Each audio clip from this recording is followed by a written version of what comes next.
Hello and welcome to the Gratitude and Growth Podcast. I'm your host, Sarah Mittich. I am an actor, a yoga instructor, a former ballet dancer, but above all, I am a wildly curious person. So I've spent the past several years researching and studying human behavior, why we do what we do, who and what we innately are, what my purpose is on this planet. And I'm here to share the insights and the tools that curiosity has led me to uncover, in hopes of helping you to navigate the inevitable ups and downs of your own life, and in hopes of inspiring you to become the person that you have always wanted to be.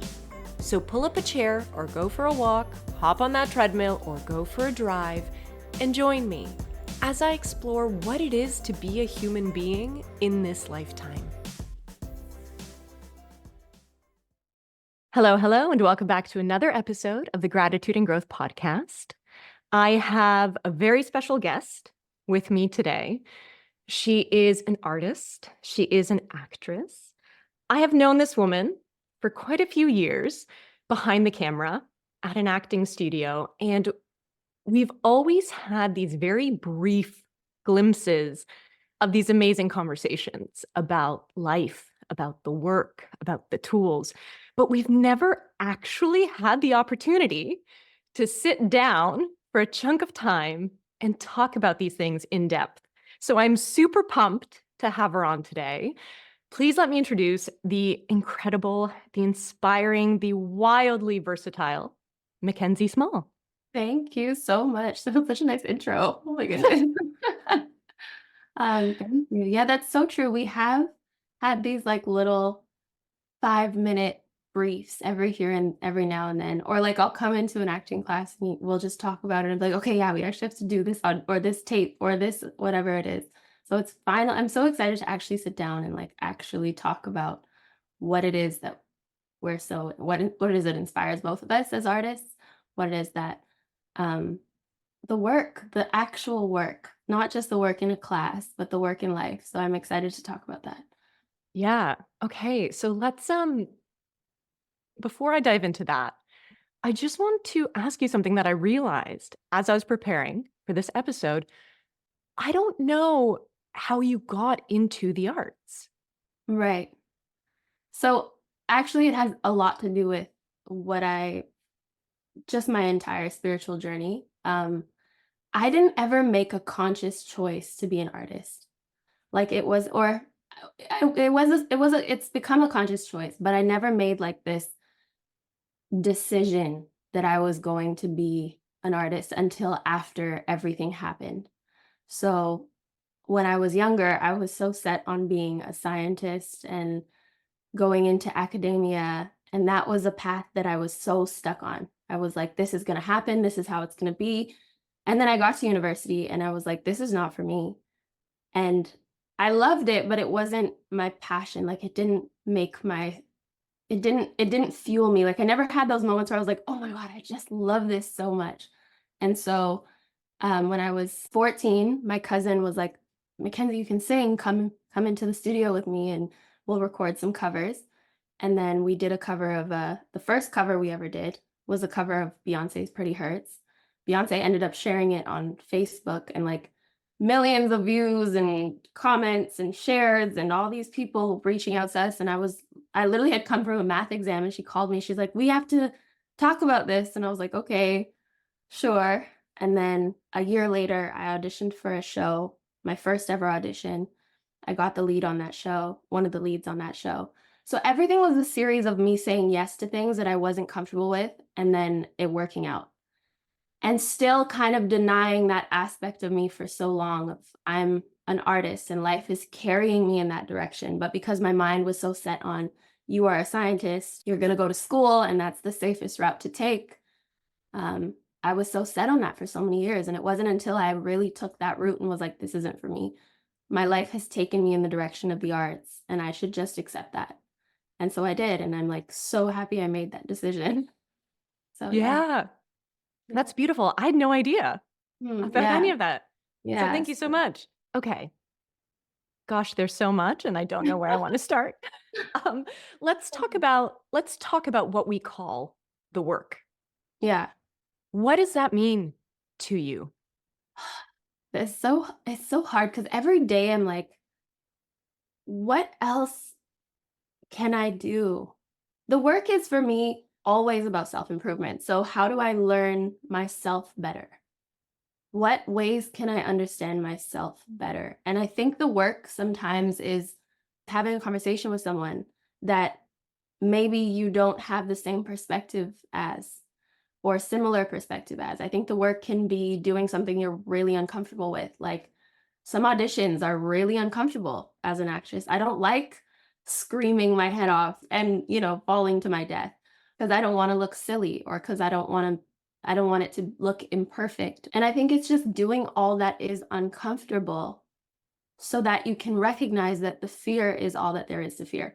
So anything that revolves around fear for me is always the work. If I'm afraid of this, then there's some resistance here that I need to push through. And to me, whatever that means is the work. But what does it mean to you? I'm so interested. For me, the work is the same of self-improvement, of being able to catch yourself before the reactivity sets in.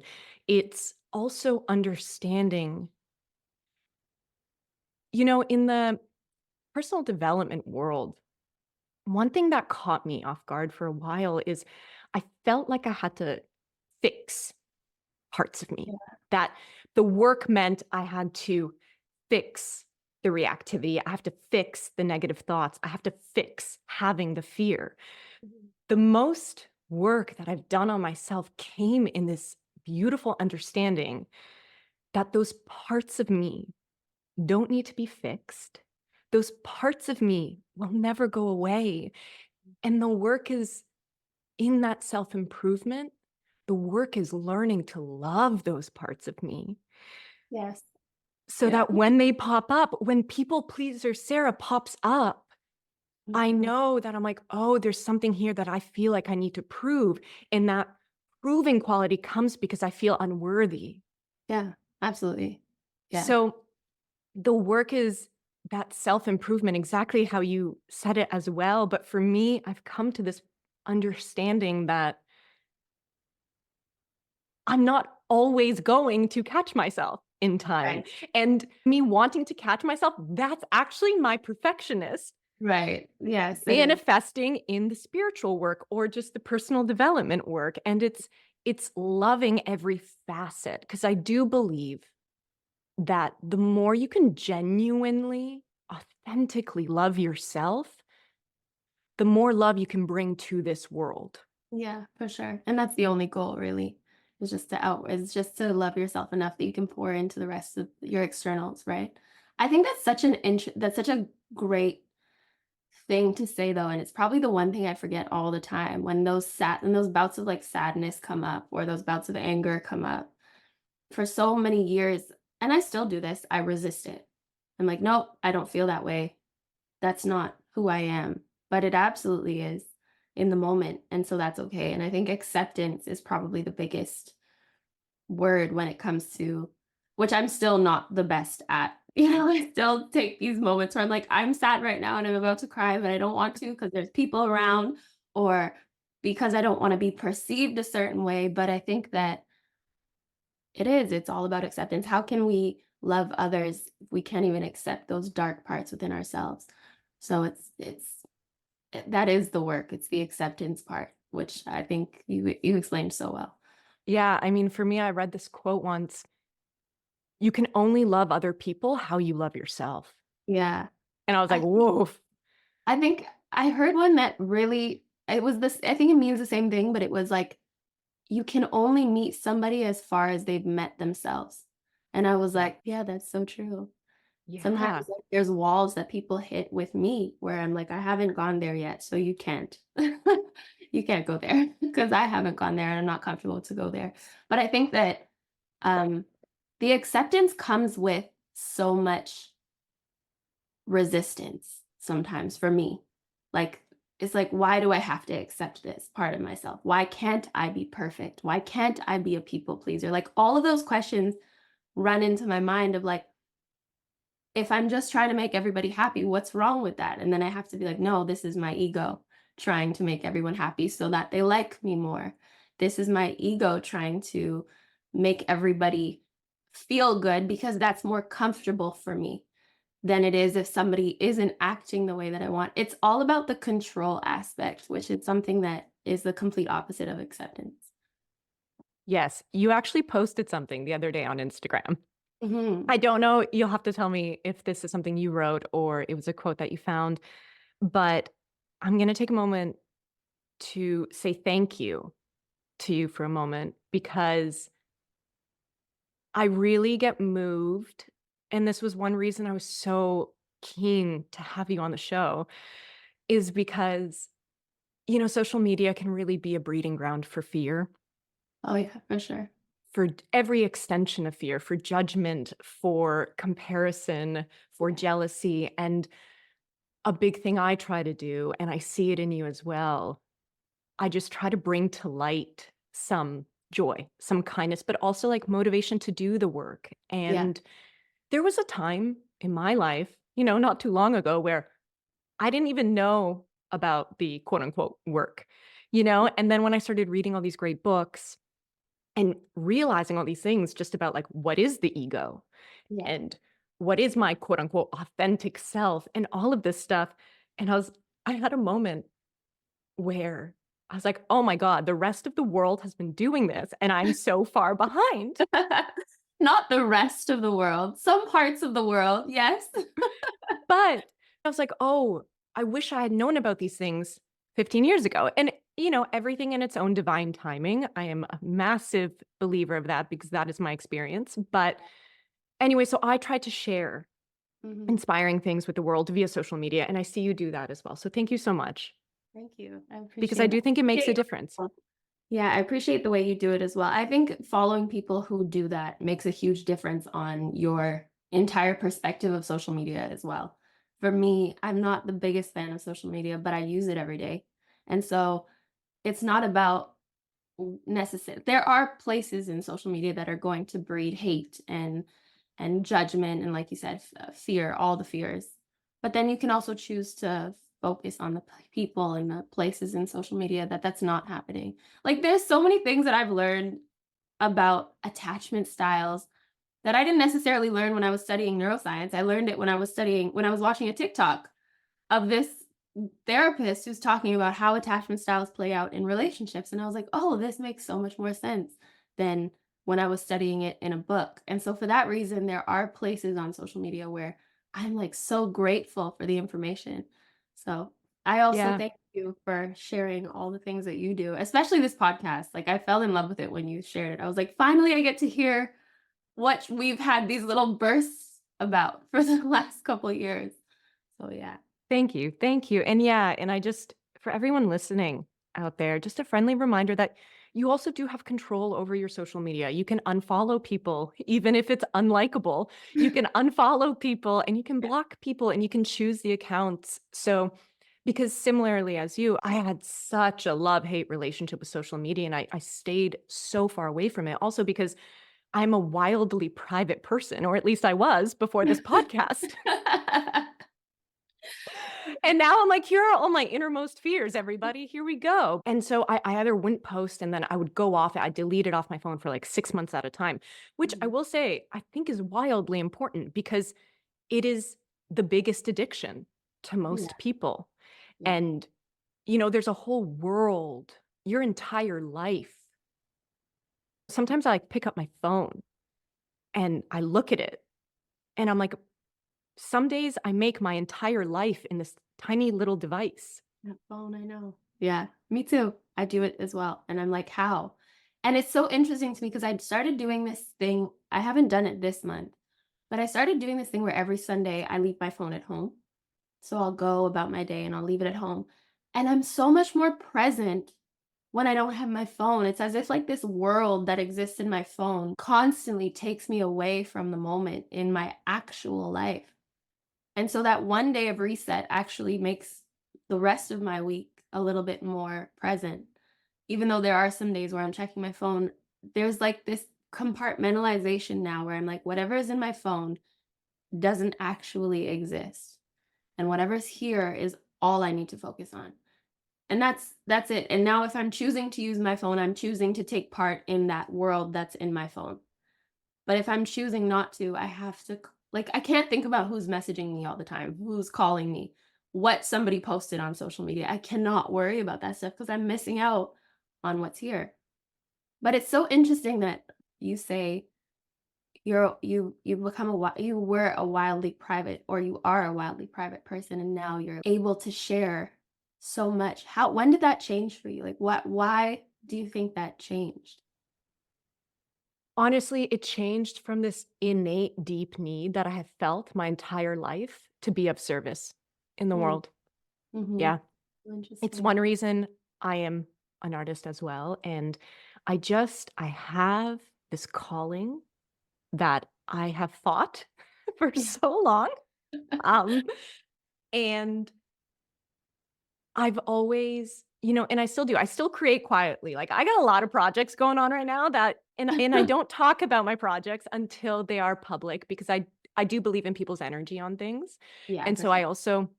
I like to curate things for a very long time, but it came from this need. I work with this incredible coach, life coach, business coach, and the podcast came as I was working with her, and I just felt finally like I wanted to take this muzzle off Mhm. and just share because I'd learned all these things that changed my life.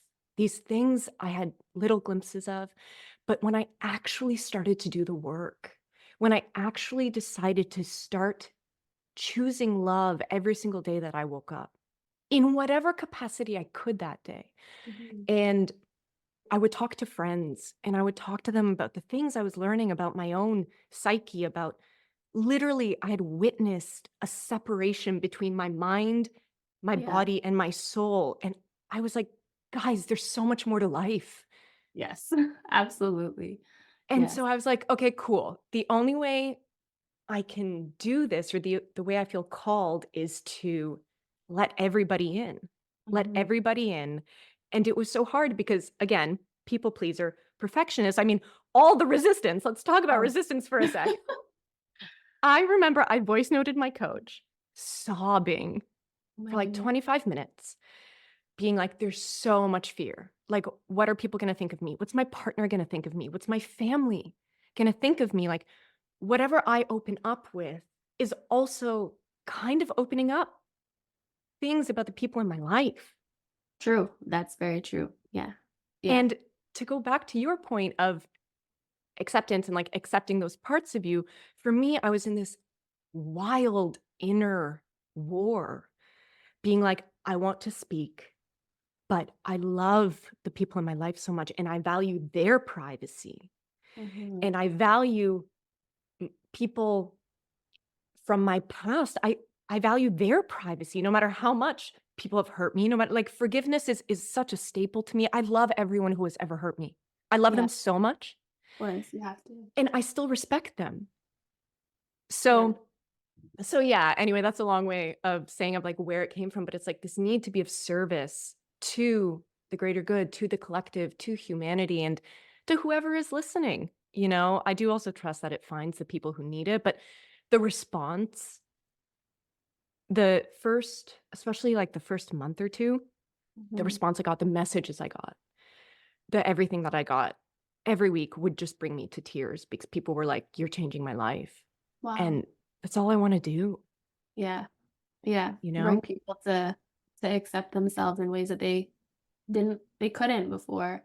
And I think it's funny because like as you're speaking about it, you're making these like expansive hand gestures. And I think that's what it is. I think as you expand, because I also have this like, or I still do. I don't say that I don't have it anymore. I still have this priority of privacy. But I think that comes from separation and service to self. And so I think when we're completely in service to self, which is sometimes the root of fear, where it's like, I need to maintain my identity here, separate from everyone else. Sometimes that looks like privacy. If the intention is to preserve yourself, that looks like privacy for a lot of us. And there's nothing wrong with keeping things to yourself until they're ready to be shared with the world. I think that's protecting your energy. But I think as we start to love ourselves, naturally we become more expansive beings.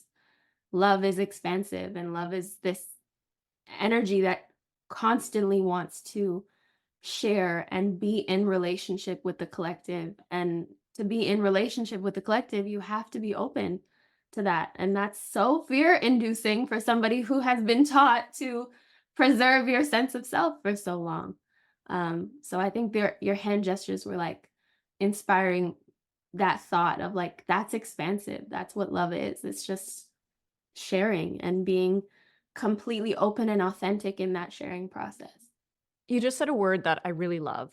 So I'm going to switch gears a little bit here. And that's authentic. Mhm.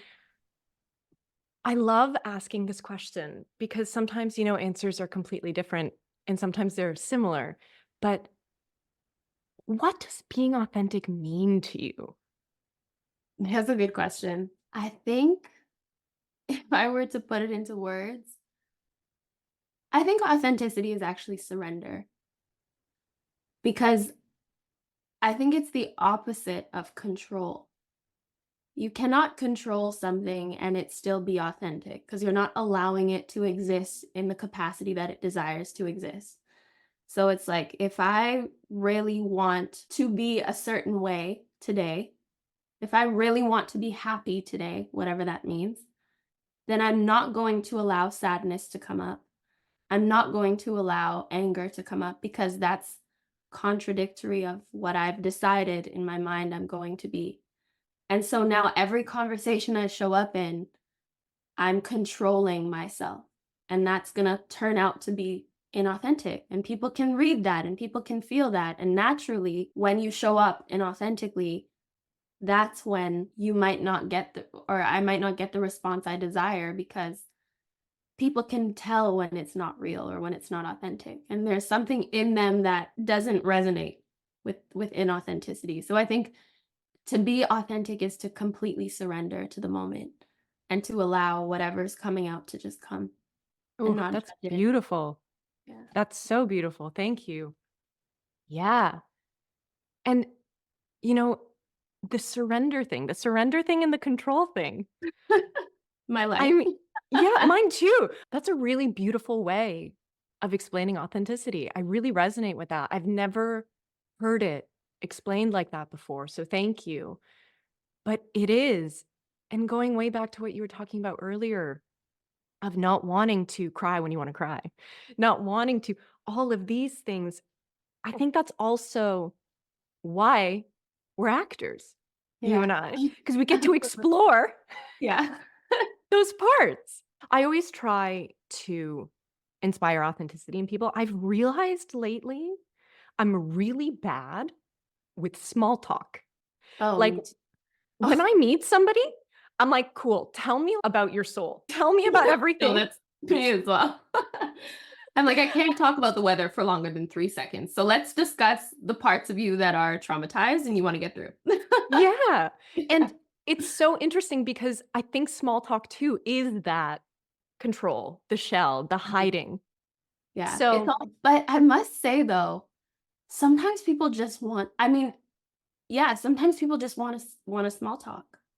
And I've learned that from my family owns a restaurant. And so sometimes people just want small talk because their lives are so heavy that talking about something other than what's going on is so much more soothing to them at that moment. And so I had to learn that because I don't like small talk. I really don't like it. And especially when I know that one of my friends is going through something that's hard, I'm like, let's just confront it. Like let's just talk about it. Or just let's talk about all the parts of yourself that you want to grow. Or that's why me and my I think my best friend have such a great relationship because that's all we talk about. But there's a necessity sometimes for small talk, and I just have to accept that, you me know? too. It took me a really long time because especially when you learn all these tools and you see them implemented in your life and Yeah, again the joy, the freedom. I think we're all after inner freedom. I think at the end of the day, 100%. That's what we want. And I always say it, I'm like, it's our birthright to be happy. Yeah, it is. I think so similarly to you, I learned all this stuff and then I was like, "Oh my gosh, I have to tell everybody, I gotta talk about it all the time." And even now, it's one reason why I'm doing these interviews and chats because 'cause I'm like, I just need people to talk with. Yeah. But I do have to check myself to be like, "Okay, Sarah, we don't have to go deep." Yeah. And for me, my ego lately trips me up in the work like that. And then I'm like, is this my ego being like, "No, Sarah, don't go deep because you're feeling self-conscious?" Or is this me looking after the person? Because 'Cause I'm like, "Hey, you need like reprieve of small talk today." And then I'm sitting there in silence with this inner dialogue being like, "Do we go for it or do we just leave it here?" I love that. I love when people have gotten to a space where they're using their ego as a tool and not their ego is using them. So that dialogue of like, is this my ego doing this? Is this where is this coming from? Like you've completely superseded your ego and you sit on top of it now and you're like, where is this coming from? Am I going to use this today or am I not? Because you can't really get rid of your ego. It's necessary for us to exist in this reality. So once you just use it as a tool, it no longer controls you. You can actually ask yourself, where can I show up completely without it? Or as much as I can show up without it? And where can I show up? And where is it needed? Because sometimes it is needed and we have to use it. For So, sure. Again, I think sometimes in the self-development world, they make your ego out to be like this bad, bad, oh, bad, bad thing. yeah, the Wicked Witch of the West is the ego.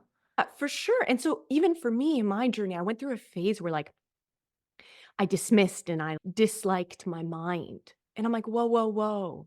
We're a three-part being, mind, body, soul. All three parts are us. And again, it circles back to that self-acceptance of Mhm. my ego's never going to go away. And to your point, we need it. Yeah. I love my ego sometimes when I need it. And it's my ego that'll push me at the gym. It's my Yeah. ego that like drives me. It's my ambition. And so I don't think my mom and I actually have this conversation often about the egos being this like, oh, shut down your ego, your ego. Yes, if you are running your life via your Yeah. ego, 100%. You need to shut it down. That's why I think when your life has been run by your ego for like 50 years, that ego death is so severe because it has to be. Because it's like if an engine's overheating, it's going to blow up. You know what I mean? So it's and if it's not overheating, it doesn't need to blow up. Maybe a couple valves need to be replaced. And I just had car problems. That's why this analogy is in my mind. But if it's not too overloaded, you can change a couple valves and it's you can do the work. But it's never the engine doesn't just go away. You know what I mean? So it's what's pushing us through this simulation or this reality or whatever this perspective, this dimension is. And I think that's why we can't just say like every time it's my ego, I don't want it because that's not acceptance of, like you said, the three parts of ourselves. And I think when we just accept that the ego is just another aspect of us that's helping us learn everything that we need to learn, it does get into a trap though when we're always trying to improve it. And Yes. that's the trap that I fall into. I'm like, I'm going to be perfect one day. That's never going to happen. That's still my ego. It's it's accepting what a different level of perfection is, I think. Yeah. Of And for me, because I'm in the exact same boat, it's so fascinating again how that perfectionism manifests. But Mhm. sometimes the hardest thing about self acceptance is being like, I'm perfect right now in the Yeah. messiness, Yeah. in the shit of it, in the mistakes. And the ego deaths never stop. Like I've been so humbled. I've been so humbled the past little bit. Honestly, even so, like my spiritual awakening, the time when I started doing the work was the summer of 2021. Yeah. We're recording this January 2024. So to give people perspective of I had my summer of sadness, was super drunk, super high all the time, and then like came out of it and then really dove into the work, found this inner freedom that honestly I wouldn't probably understand for another 12 months. Right. And then I started really like hitting extremes. So I work by hitting extremes. There was a time where I stopped drinking for a long time. I didn't eat meat for a year. I literally pulled myself back into solitude. Mhm. I went to Bali for a month. I lived in silence for 11 days Wow. and then came out of it being like, "Oh wait, no." Because I had built this cocoon and I'd shut out my family, my friends because there was so much going on inside and I had brief tastes of this in my life, but I could never commit. I could never commit because there's so many distractions and there's so many and I am so impressionable. So there was all this stuff going on and the ego deaths have been so humbling because then I got to a point where I was like, "I've made it." But I know that's And I was like, "I've made it." And then this past year, I got into a relationship for the first time in a while. And then, holy crap, like, talk about what I thought was the work. I read there was this one thing on Instagram. Again, social media is so great for these things yeah. that was like, "Are you healed or are you just living in solitude with nothing to trigger you?" I'm so glad this got brought up because I think this is such a great topic of conversation. I talk about it all the time, but continue. Yeah. Yeah, no, and it was just like, cool. I'd done all this work myself, and then I took myself from my cocoon of solitude into the world in Mhm. 2023. That's what I consider 2023 for me. And gosh, like I even have emotion rise up as I say this. I couldn't walk the walk. I couldn't walk the walk, Yeah, I feel that 100%. As you you say that, know? like, whoa. Yeah, that's so I think actually, to be completely honest, I'm battling that right now as we speak because there's so many things that I know, but I don't understand them. They haven't been integrated into my actual being. And I think to myself, I'm like, it would be easier to go off into the mountains and meditate for the rest of my life because I would never have to confront anybody who's around me. I would never have to confront my triggers. There's going to be other things that I have to confront when I'm meditating in the mountains for 20 years in silence, but that's something I can do within myself because I'm by myself. Now, drop me into a city where people are honking at me and there's challenges that I don't really want to go through and there's people that I don't really want to learn from. There's relationships that trigger me because romantic relationships for me have always been my biggest catalyst. And I think in those sense there's all these mirrors when we're around people that we don't get when we go into our hermit mode. And Yeah. although that hermit mode is so great because we get to really fill our cup, nobody talks about how hard it is to continuously fill your cup when you are constantly being tested in the real world. Like, my room is the best place in the world for me, my bedroom, but it's not real, right? Like, it's not going to actually push me to grow than if I'm going out and doing things that really test me and test the work. That's where it shows up. Yeah. And romantic relationships, ditto, Yeah. have been in 2023 for me. And it was everything friendships, Mhm. family, and then launching the podcast. One of the biggest fears was Yeah. I feel like a fraud because I know all this and I want to talk about it. But in my day to day life, I'm struggling more than I've ever struggled. And I feel like I'm inspiring and it's all true, it's all real. And then stuff would pop up, especially in relationship to other people, because here's the thing. We live in a world of relativity, right? Yeah. So it's like you can't know up without down, right without Exactly. left. You cannot know anything without being in relationship to something else or to someone else. And I always say, every day you wake up, you get to choose who you can be that day, who you're Mhm. going to be that day. If you didn't like who you were yesterday, leave it and just Don't- go. Mhm. And you don't know without relationship who you want to be. You Yeah. don't. Nothing exists without relationship. Yeah. It's an illusion and a complete distortion to think that you exist without your relationship to other people. Like, again, that's the separation of like, I am here and nobody can touch me. And it's not, it's an illusion Yeah. because the only reason you know who you are is because of the relationship you had with your mom growing up, the relationship you had with your siblings, the relationship you had to your teacher in math class in grade 4, whatever whoever that is, whatever that is for you, your identity is created through relationship. And it's a really big distortion that I carry, thinking that I am this separate being when I'm not. I'm not at all. The universe Yeah. doesn't see the separation. If we were to see like the energy that moves, we would look and be like, nobody's, it's all one. You know what I mean? It's not separate at all. Yeah. And for me, same thing. I feel safest when I'm alone. Oh, And yeah. so Preaching to the whenever choir. anything happens, yeah. So when anything happens, I just want to retract. And, you know, you can't you can, but you Yeah. can't do that, especially in romantic relationships, if you want to build a successful, conscious Partnership. relationship where you're both growing. You're both, and talk about self acceptance. Mhm. Having self acceptance and self forgiveness for when you don't show up how you want to show up in a relationship is something I struggle with for Yeah. sure, but something that has helped me because, so like I said, 2023 was, I felt like I wasn't walking the walk. And then, so what changed for me? Because right now I feel like I am. Mhm. And I Mhm. feel like I am because I think life gives you moments to wake you up. Mhm. And about a month ago, just over, both my grandparents died within 3 days of each other. I'm sorry. Thank you.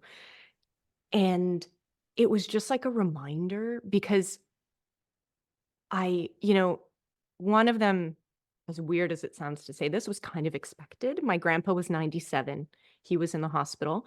But then before he passed one day, my grandma just didn't wake up 3 days before him, and she was 13 years younger. And so it just wasn't It it didn't make sense. wasn't yeah.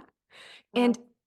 you know, I didn't react in wild fear, like, when I say this, but I reacted in a way I wasn't proud of, and the week after that was just wild. Like, I flew back Yeah. home, everything like that, like, prepping funerals, then prepping one funeral, and then having another funeral to prep last minute, like, it was just That's a lot. That's a lot. stuff that movies are Oh, made of, you know? yeah. And but it woke me up. It Mhm. woke me up because the judgment that I went to, first and foremost, of people closest to me in my life, and I realized, I was like, "Wow, I still judge, like, my family." I expect people to show up in a way that is not their highest self, and I was like, "Why?" Yeah. You know, I had truly dissolved for 2023, I truly dissolved reactivity, and truly I dissolved judgment. I was like, "We are all one, and I love everyone, and even when people hurt me, I love them." And that's where I was like, "Ooh, I'm not walking the walk in that way." And I Mhm. am a little snarky, and I am judgmental, and where does this come from? And for 2023, I confused reactivity with expression. Mm. And so that was a big thing for me to note because, again, versus what we were talking about, authenticity versus ego, I was like, "Well, no, I'm feeling this way, so I'm going to express it." And I'm like, "Whoa, whoa, whoa, whoa, whoa." There is actually a difference between expressing in a reactive way Right. and expressing in an authentic way. Because here's the thing, I still have triggers, I still have an ego, especially when I get hurt. Mhm. In usually my immediate reaction to things isn't actually always my truth, because I will tell you this, something I've learned about myself. My highest truth is always love, Always. always. Yeah. And their deaths like woke me up the way I reacted just that first day. Cause then I hopped on the plane and I was like, who do I want to be in Mhm. these times? Who do I want to be in times where my family is going through the worst trial? Who do I want to be on this flight right now? Who do I want to be when my world feels like it's falling apart a little bit? Yeah. And it just woke me up. And it took like, I'd say like 3 weeks of recalibration, which it's interesting now that I say that. usually whenever my ego deaths happen, it always takes 3 weeks for me When were they? to yeah, Yeah, yeah, that's great. to, That's like actually that's a good turnaround time. I would say it's a great turnaround time.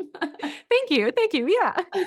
But it was that moment that helped me walk the walk, and what I've realized is, in my balance of solitude is vital, it's integral for me, it Mhm. is because so I start my days always with gratitude, journaling, either journaling out all the gratitude that I feel, or if I wake up in fear or anxiety, I start writing it out. And then I always end up finding the gratitude for whatever the hardship is or the anxiety is, and it dissolves it for me.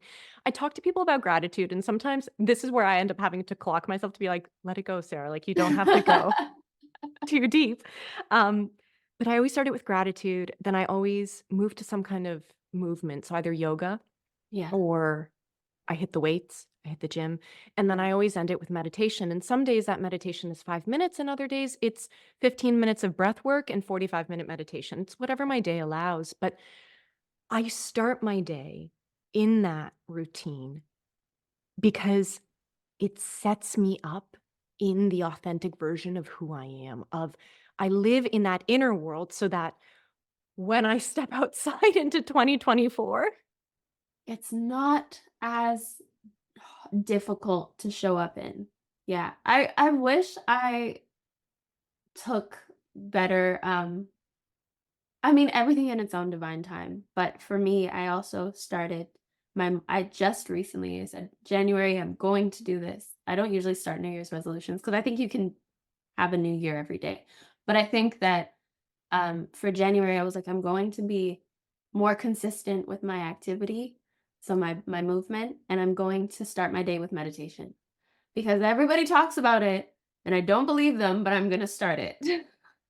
And for years, I didn't believe it. I was like, meditation will come when it comes." And so I started meditating and all of this stuff in the morning, and all of this stuff just started coming up that I really didn't like.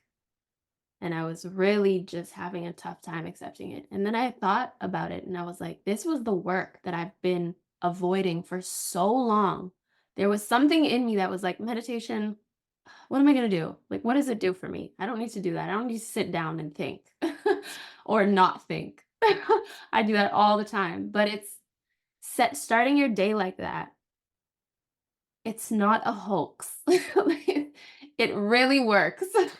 And Yeah, I wish I took that advice a year or 2 ago rather than, but again, everything in its own timing. for But sure.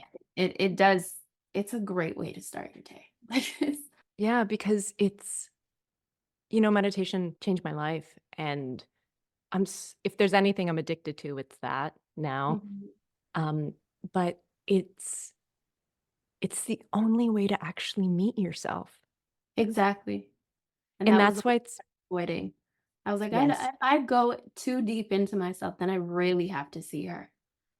And I don't really want to do that right now. So I was avoiding it. And again, that's where it came down to walking the walk. It's like I was so comfortable learning all the things that I needed to know.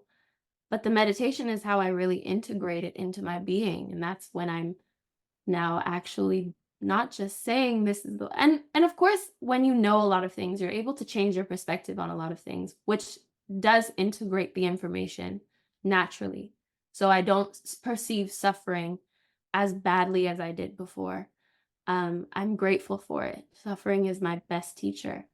um, I'm so grateful for so many things that I wasn't before I knew what I know, but it's in those moments of reactivity where that's where the meditation really for me works. It's like, remember in that meditation today that we did, when we were just able to sit with ourselves and breathe, can we do that in this moment? And instead of reacting in, extremely expressively, can I just respond in the way that I really want to respond in the greatest good of my highest self? I think reactivity is ego, but response is that like stillness within ourselves where we can actually question, how do we want to respond the best way that we can respond? What does that mean for us? And I think meditation is for me, that's what I use it for.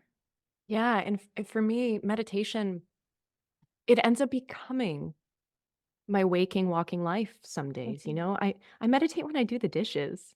Yeah. I meditate when I take my dog for a walk because also for me, meditation brings me to presence. Mhm. And really, when meditation seeps into those moments that you're talking about, into the moments where it reminds you just to pause, Yeah. it's magic. It's magic when that starts happening in your life because then you do integrate it. And so I'm very similar to you in that I love to read. I love to Mhm. soak in all this information. And for so many years, I had the intellectual understanding of all of these tools and all of these concepts. But then there was a gap I needed to bridge. And it's so funny because I always used to say this in acting class to my students. I was like, there is a gap between intellectual understanding and practical execution of the choices you want when you're doing text analysis and showing up on the X. And when I realized that that's the perfect analogy for the work The that world. is your life, yeah, this work is your life. There is nothing else to do Yeah, absolutely. Yeah, for sure. besides the work. And so I feel that, and even like now, like this new recalibration that I just had, like this new embodiment of because I had a good conversation with myself in meditation Yes. where I was like, okay, you feel like 2023 you didn't walk the walk, but you feel like 2022 you really did. And there was a part of me that wanted to just go back to 2022 Sarah. Right. And I'm like, but you That can't. yeah. It's not that. And so it just you're gonna recalibrate. You're going to maybe you've experienced this before, but it's like you read a profound text. Yeah. You read a profound text and you get it. But then something will happen 3 years later and you're like, this is what they were talking about. Yes, that happens to me all the time. Also, like, I have 2 people in my life who really are, like, my source of these conversations where I can just go and be like, "I need to talk about this right now, it's bothering me." And they just provide perspective or something that resonates, but sometimes it doesn't. And then it resonates 3 years later, and I'm like, "Oh, that's what you meant when you said this." And I'm like, "Wait." So then if that's and it to me, I think if everything vibrates on a frequency, information must as well.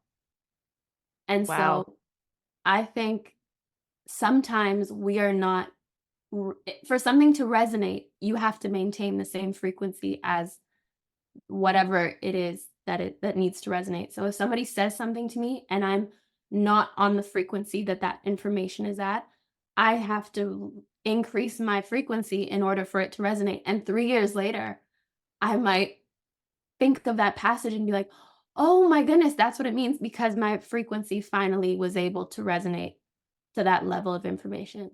And I think that's the beauty of it. You have to just think of it. You have to sit down and be like, "Oh, wow. I needed to hear that at the time, but I didn't understand it because I wasn't vibrating at the same frequency as that piece of information. And now I am. So I'm grateful." And that's it. That's all. Totally. And it is. It was so cool for me when I realized that the world exists in energy Mhm. and that we can control and manipulate to a certain extent this energy and that we are all the one energy. You know what I mean? Like, I loved what you said earlier that if we could see this world in energy, we would see that it's all the It's all same. yeah, yeah. And I think that's so beautiful. And it actually just reminded me of, I said earlier in the episode, I was like, this one quote that you put on that I totally forgot about, but this Oh, is a yeah. perfect segue That's so back to funny. it. You had posted something, and it was this it's this that at a certain point in our lives, we lose control of what's happening to us, and our lives become controlled by fate. That's the world's greatest lie. Oh, yes, that was from The Alchemist, the Oh, book. really? Okay, I love that book, but I don't Yeah, remember that yeah, exact quote. yeah, who was it in the book who said that? The king of Salem. He said to the boy, "I'm so." The reason that resonated with me was I'm so fascinated by children and how they perceive the world. When I was studying my degree, that was my primary interest because I think children perceive the world in such a presence that is unimaginable. And somehow along the way, we forget how to do that.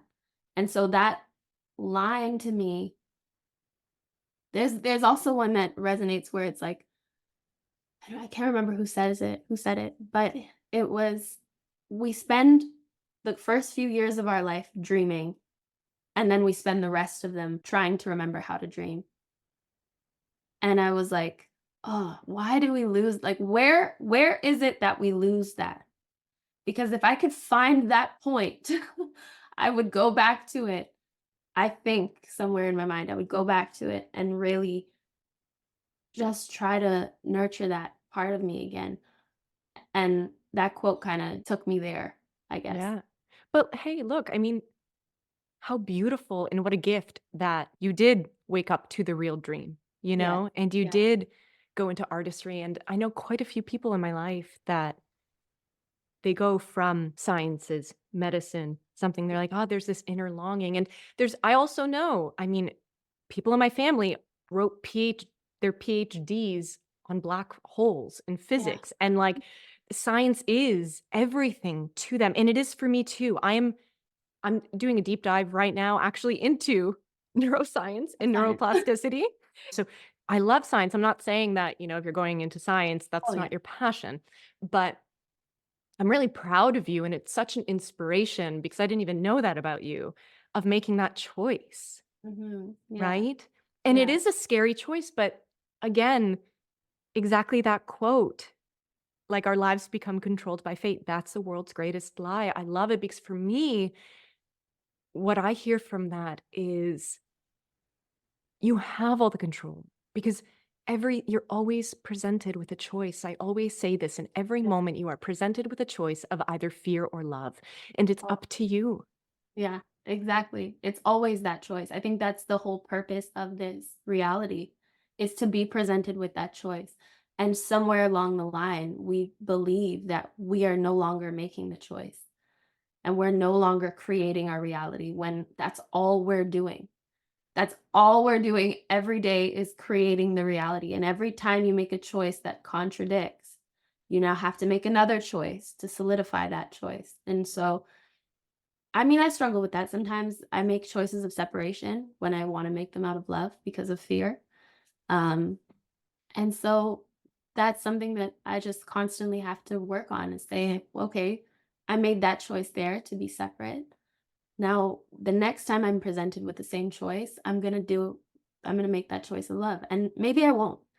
And so then there's going to be another choice that comes and I'm going to make, and the choices will successively get more and more potent, I think. That's how Yes. I've seen life happen. And I think The Alchemist is about that. The choices will become a lot more, I guess potent is the word, or heavier on your heart if you're making a decision that's against what you really want, which is love. Your heart will start saying, I don't think we're living the way that we're supposed to be living or the way that is intended for us. But just to know that you're always making the choice is the primary importance. To Yeah, think and the that somebody else fact is making it for you is not gonna get you that far. and for me, because similarly, again, there are certain things I still choose fear on, Mhm. and I'm like, "Ugh, why?" But I always go back to the awareness is also the win. As tough as the awareness is, Yeah. it's the win to be like, and that for me is where that self-love, acceptance, forgiveness Mhm. is so hard because sometimes the choices you're like, but I don't want to make Yeah. that choice. But you know what? Some days, this work on yourself, spiritual work, whatever you want to call it, right? Consciousness, awakening, self actualization, self realization, so many different titles. It's all the same to me. Yes.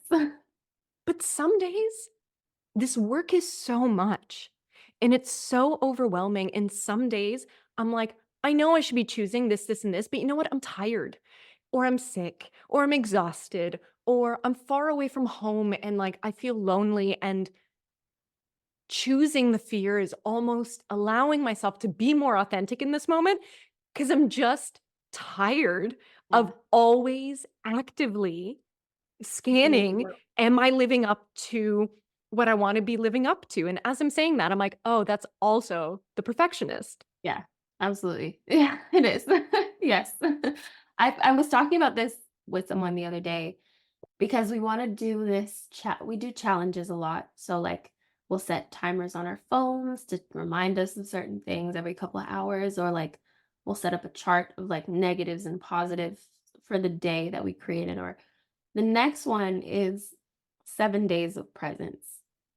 And so every time you find yourself not being present, it's just to be completely aware. As much as we're trying to do that every day, it's like, let's just take these 7 days to never make the excuse that I'm tired of being present, because being present takes so much work. Because for my whole life, my mind has created the habit of going into the past or the future. And so it's so much more comfortable to continue that habit of like, I'm not going to be here, I'm going to be there, because that's for some reason in my mind more important. And there's so many times where I'm like, oh, but I need to be present, but I'm just too tired.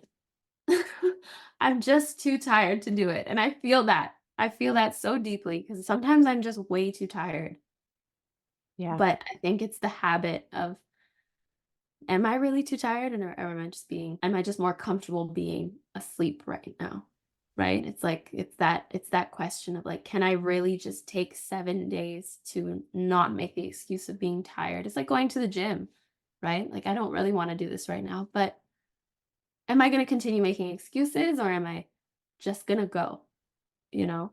Yeah, and that's I mean, you know, I say this a lot, and I'll probably say this in a lot of the interviews, but I always say mental discipline is the greatest form of self-love. It is. It really is. It's But that what no. you're embarking on, A, so inspiring. May I just say that? Um, so inspiring.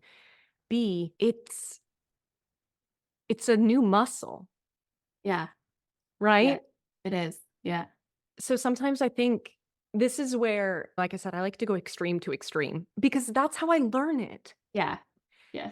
And then it's integrating like, okay, how can I live without that extreme in like a nice, balanced, fulfilling life? Because sometimes when I go to extreme, I build this routine. I'm Mhm. like, this routine keeps me present in this routine, but then my routine actually becomes a trap and I'm not actually living my life, Right. Yeah. right? Like, I'll be very like open and say this. I struggle sometimes with the consumption of alcohol Mm. because I understand what it does to your body on a physical level. Mhm. And I had hit my extreme during my summer of sadness where I was like drunk almost every single day. But I felt a certain freedom in that, which was cool.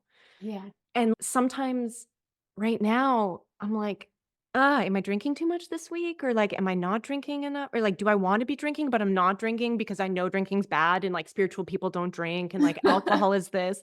And then I'm like, Oh oh, my wait, but goodness. no. I'm like, but no, I just want to like let loose tonight and have a bottle of wine. But is that bad? And like all this stuff for me with alcohol, I swing from extreme to extreme. And that is something for me. I don't know what my balance is. But then I'm like, I do know what my balance is. Just listen to your body. Yeah, absolutely. It's the presence again. It's just being completely present. And like when we think about, is it, am I drinking too much? Am I not drinking? And do I want to be? It goes back to the intention behind why you're doing it. I always used to say that because I did every year I'd take 2 months off of drinking, and I'm like, I'm never drinking again because spiritual people don't drink. I put heavy quotations on that because what is a spiritual person? I don't even know. There's like this image of what that means in my mind, but it's not always relevant.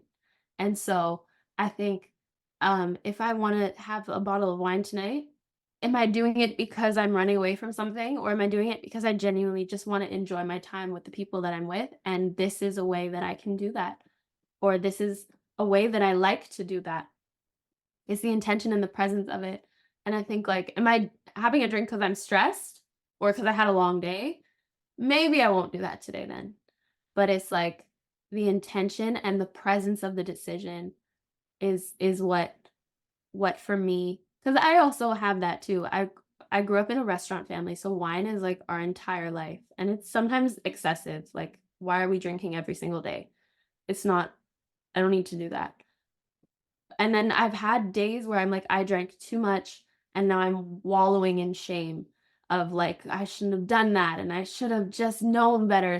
Spiritual people don't drink. It's like those. It's not. It's lack of presence. It's always lack of presence, you know? And that's for Thank me what you. I've learned for me. Yeah. Thank you But so much. No, that actually helps me. That helps me a lot. It because you named it for me too. Thank you. It's the shame. yeah, It always. is totally the shame. Alcohol is such a big theme in my family and my life too, because I grew up my dad was like, "Try this Tignanello from 1998" when I was like 7. Like, it's like, "Wait, why am I" but again, alcohol is a it's a balance. I don't know if I'll drink for the rest of my life. I don't know. I don't know, right? And I'm just gonna see how it feels to drink or to not drink. I think it's one of those, as long as you're not, as much as I put shame around certain things, that's a conscious decision that I'm making, and I have to recognize that. It's like it wouldn't be so shameful if I didn't consider it shameful. I can consider this level of it shameful and accept that, but do I want to? If I wanna choose that level of suffering, why? Why am I choosing to suffer through that? You know what I mean? If I'm Yeah. making You're making such sense because again, it comes back to the intention of like, am I numbing? yeah, Am I using it to hide? Am I using it to do this? But yeah, it's like, cool, I've made the choice. And again, it goes back to self-love, self-acceptance, and above all that, responsibility, yeah, and uh, discipline, and and discipline. discipline, Yeah. you know? So yeah, I totally hear you on all that. It feels so nice. I've never really spoken about this with anyone. So thank you. I'm glad, I'm so glad. I'm, like, Um, thinking of all the astrological placements that are, like, attached to these things, though, which is maybe for a completely another conversation another day. ooh, yeah, no, but I am intrigued. So let's put a pin in it. Let's put a pin in it. Okay, but I will wrap it up here. Yes. I'm going to wrap it up with 2 questions for you. Okay. Um, Something I'm doing with all the guests this season.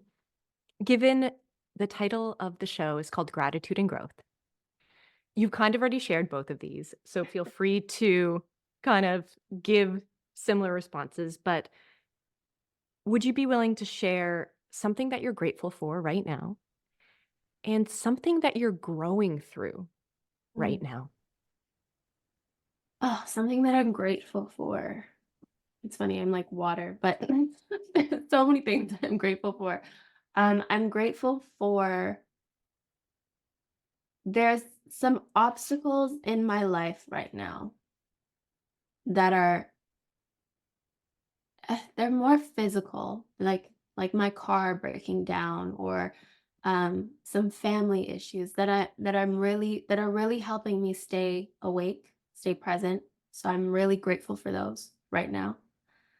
Something that I'm growing through, my perfectionism.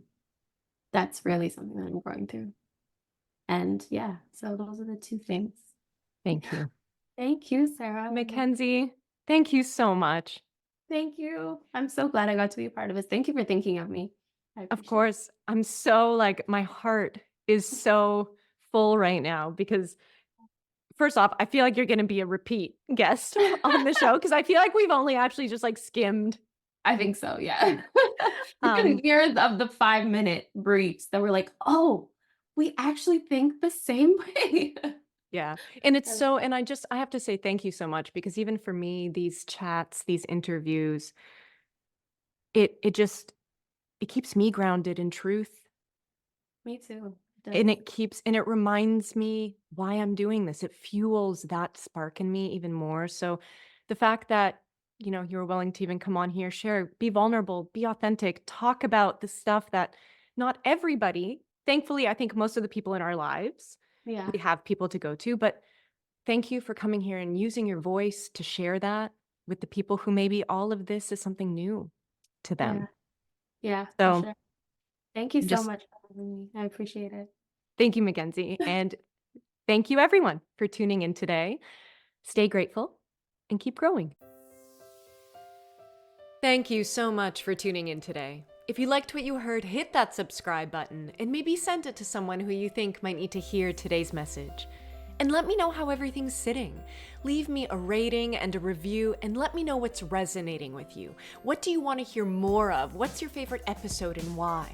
And I hope you find your way back here to another episode, another time, as we keep exploring this beautiful and wild thing that we all call life.